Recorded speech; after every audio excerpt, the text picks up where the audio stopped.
Hi everyone, this is Veronica. आज हम एक बहुत ही इम्पॉर्टेंट गवर्नमेंट स्कीम के बारे में बात करेंगे जो कि इंटरिम बजट 2019 में अनाउंस करी गई है। ये एक पेंशन स्कीम है अनऑर्गेनाइज सेक्टर वर्कर्स के लिए। इसका नाम है प्रधानमंत्री श्रम योगी मनधन योजना। इसके बारे में डिटेल में पढ़ेंगे कि ये क्या है, इसके क्या फीचर्स हैं, की प्रोविजंस क्या हैं। मेरे वीडियो अपडेट्स के लिए आप मुझे फॉलो कर सकते हैं इंस्टाग्राम एंड फेसबुक पे। ये है हमारा चैनल स्टडी IQ। अगर आप किसी भी तरह के गवर्नमेंट एग्जाम की तैयारी कर रहे हैं तो हमारे pen drive and tablet courses भी अवेलेबल हैं। अगर आप इन कोर्सेज के बारे में कोई भी जानकारी लेना चाहते हैं तो आप हमारे नंबर्स पे कॉल कर सकते हैं या फिर हमारी साइट पे विजिट कर सकते हैं। जो PDF है वो आपको हमारी वेबसाइट पे मिल जाएगा, जो कि हिंदी और इंग्लिश दोनों ही भाषाओं में उपलब्ध रहता है।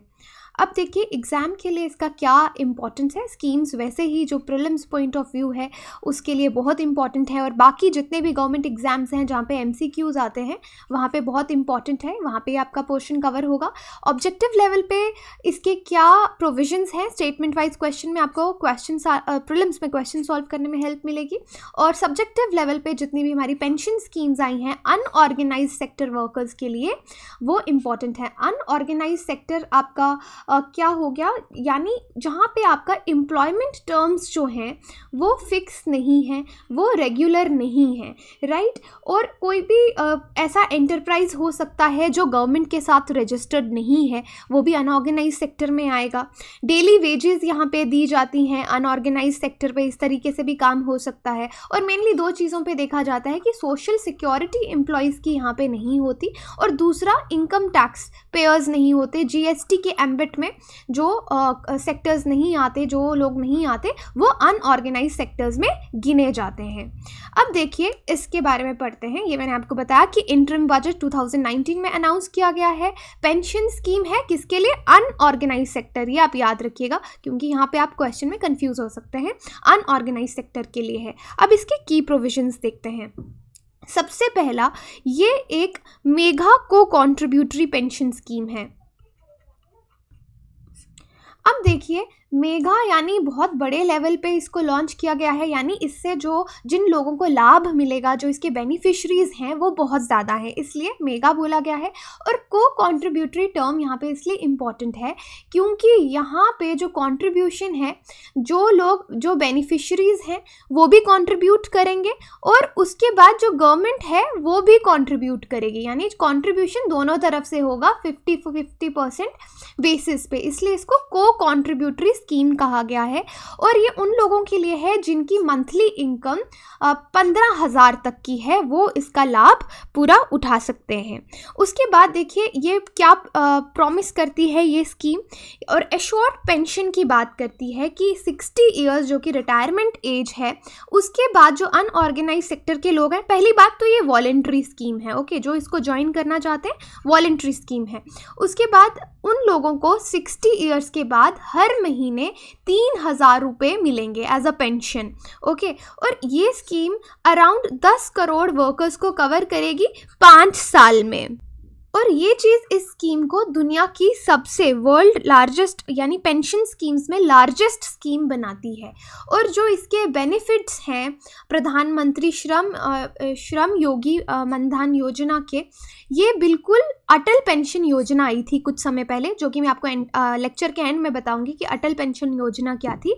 ऑलमोस्ट जो उसी डिज़ाइन पे इस योजना को भी डिज़ाइन किया गया है, बनाया गया है, राइट। अब आगे चलते हैं कि अब इस स्कीम को लेके कुछ कंसर्न्स हैं, और यहाँ पे हम इसको थोड़ा सा अटल पेंशन योजना से भी कंपेयर करेंगे। देखिए अटल पेंशन योजना जो है, डिटेल्स इसकी मैं आपको बाद में बताती हूँ, इसको लॉन्च किया गया था 2015 में, ओके। और ये भी इसमें और जो ये प्रधानमंत्री श्रम योगी योजना है PMSMYM, ओके, इनमें कॉमन ये बात है कि ये दोनों ही स्कीम्स अनऑर्गेनाइज्ड सेक्टर के लिए हैं। ये दोनों इसमें इन स्कीम्स के बीच में कॉमन बात है, ओके। और अटल पेंशन योजना में भी गवर्नमेंट ने एस्टिमेट लगाया था कि इस स्कीम में भी हम जो 2 करोड़ वर्कर्स हैं एक साल में, हर साल 2 करोड़ जो वर्कर्स हैं उनको कवर करेंगे। और आप देख सकते हैं कि ऐसा ही कुछ टारगेट, जैसे 10 करोड़ 5 साल में कवर करने हैं, ऐसा ही टारगेट इसमें भी रखा गया है श्रम योगी योजना में। तो कोई बड़ी चेंजेस इन्होंने नहीं किया है, लेकिन यहाँ पे 5 ईयर प्रोजेक्शंस हैं। लेकिन जो अटल पेंशन योजना है उसमें देखा गया कि 3 साल में जितना टारगेट सोचा था कि कितने लोगों को बेनिफिट मिलेगा उतना नहीं मिला। 3 साल में सिर्फ 1.34 करोड़ जो सब्सक्राइबर्स हैं 3 साल में मिल पाए। That means only 3.2% of total unorganise sector force, यानी जितना टोटल अनऑर्गेनाइज्ड सेक्टर फोर्स है भारत में उसमें से सिर्फ 3.2% लोगों को ही बेनिफिट हुआ। गवर्नमेंट ने जितना टारगेट रखा था उतना नहीं हो पाया। और आप देखिए यहाँ पे जो अटल पेंशन योजना है वो इतनी अट्रैक्टिव क्यों नहीं रही अनऑर्गेनाइज्ड सेक्टर को लेके, क्योंकि उसमें और श्रम योगी योजना में एक डिफरेंस है। डिफरेंस ये है कि जैसे मैंने आपको बताया जो श्रम योगी योजना है ये को कॉन्ट्रीब्यूटरी है, यहाँ पे जो लाभार्थी है वो भी कॉन्ट्रीब्यूट करेगा, गवर्नमेंट भी कॉन्ट्रीब्यूट करेगी। लेकिन जो अटल पेंशन योजना है वो जिस तरीके से आपकी नेशनल पेंशन स्कीम चलती है जो कि सेंट्रल गवर्नमेंट एम्प्लॉयज़ के लिए होती है, कॉन्ट्रीब्यूटरी रहती है वो नेचर में। कॉन्ट्रीब्यूटरी यानी सिर्फ जो बेनिफिशरी है वो एक समय तक जो प्रीमियम है वो देता रहेगा, गवर्नमेंट का कोई कॉन्ट्रीब्यूशन उसमें नहीं रहेगा, वो सिर्फ कॉन्ट्रीब्यूटरी नेचर है। और दूसरा जो अटल पेंशन योजना है उसमें और इनफैक्ट जो ये श्रम योगी योजना है इनका एक बड़ा कंसर्न यहाँ पे हमको देखने को क्या मिलता है कि इन्फ्लेशन का जो अंदाज़ा है वो नहीं लगाया गया है, यानी इन्फ्लेशन को एडजस्ट करके फ्यूचर बेनिफिट्स के बारे में बिल्कुल नहीं सोचा गया है। यानी अगर आज से 40 साल के बाद किसी को हर महीने 3,000 रुपये मिलेंगे तो उसका ज़्यादा फ़ायदा नहीं होगा। सपोज़ आज हम 100 रुपीज़ में अराउंड 100 चीज़ें खरीद लेते हैं, जस्ट फॉर एग्जाम्पल, राइट।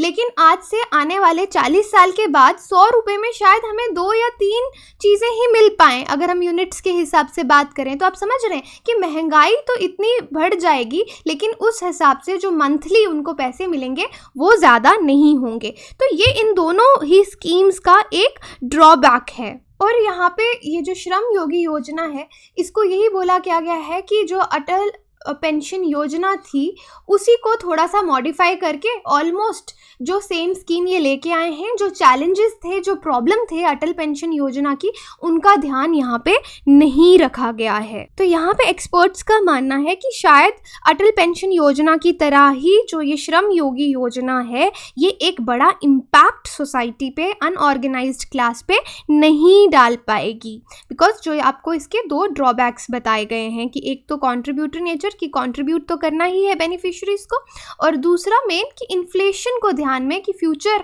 के हिसाब से महंगाई को ध्यान में नहीं रखा गया है। तो अब देखिए यहाँ पे वे फॉरवर्ड क्या हो सकता है, इस चीज़ को हम कैसे ठीक कर सकते हैं। सबसे पहले ये जानना होगा कि हमारी कंट्री में जो वर्क फोर्स है अनऑर्गेनाइज सेक्टर की वो 90% है, वो बहुत ज़्यादा है। और उनमें से बहुत से लोग, जो मैक्सिमम लोग हैं, वो इकोनॉमिकली वीकर सेक्शंस में आते हैं। उनके लिए एक तरह का प्रीमियम देना ही एक बहुत बड़ा चैलेंज है। तो इसलिए हमको इस तरह की कोई पब्लिक पॉलिसी और इनिशिएटिव्स की ज़रूरत है जो इन लोगों का ध्यान रख सके ओल्ड एज में भी, जो अनऑर्गेनाइज सेक्टर के एम्प्लॉयज़ हैं। और ये इश्यूज़ तभी एड्रेस हो पाएंगे अगर इस तरह की स्कीम आएगी जिसका डिज़ाइन काफ़ी एडिक्वेट होगा, एफिशिएंट होगा, इक्विटी उसमें इक्वल होगा सबके लिए, और जो मेन टारगेट है, जिन बेनिफिशरीज़ को हम टारगेट कर रहे हैं, उनके कंसर्न्स को ध्यान दिया जाएगा। ये थी श्रम योगी योजना। और अब देखिए अटल पेंशन योजना के बारे में एक बार सरसरी सी नज़र इस पे भी डालते हैं। वैसे जो डिस्कस कर ही लिया है हमने कि अटल पेंशन योजना में भी यही था कि नेशनल पेंशन सिस्टम था। जिस तरीके से नेशनल पेंशन सिस्टम काम करता है सेंट्रल गवर्नमेंट एम्प्लॉयज़ के लिए, वैसे ही अटल पेंशन योजना लाई थी, लेकिन ये अनऑर्गेनाइज सेक्टर के लिए थी। इसमें एलिजिबिलिटी थी 18 to 40 ईयर्स जो, और यहाँ पे पेंशन की स्लैब्स भी थी कि सपोज़ आप चूज़ कर सकते हैं कि आपको 1,000 रुपये वाला स्लैब चाहिए, 2,000 वाला चाहिए, 3,000 या 5,000। सपोज़ आप 5,000 या फिर 4,000 वाला स्लैब चूज़ करते हैं, स्लैब के अकॉर्डिंग ही आपको प्रीमियम देना पड़ेगा। जो आप वर्किंग टाइम पे थोड़े पैसे देते रहेंगे, सेविंग करते रहेंगे, वो प्रीमियम भी ज़्यादा देना पड़ेगा।